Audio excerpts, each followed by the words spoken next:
यो मानवताको धरातलमा उठेर यो सदन अवरुद्ध हुन्छ।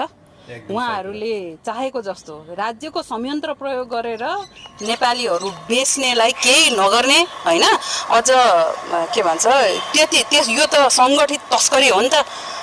सङ्गठित अपराधमा त उहाँलाई 77 जिल्लामा मुद्दा चलाउनुपर्छ। तपाईँले हेर्नुहोस् न, हामीलाई सिकाइएको के हो, पत्र पत्रिकामा आइसकेपछि चाहिने ठ्याक्क प्रहरी भनेको राज्य प्रशासनले थुनामा लिएर अनुसन्धान गरेर विभिन्न जिल्लामा मुद्दा दर्ता गर्ने भन्ने त नजिर छ नि होइन।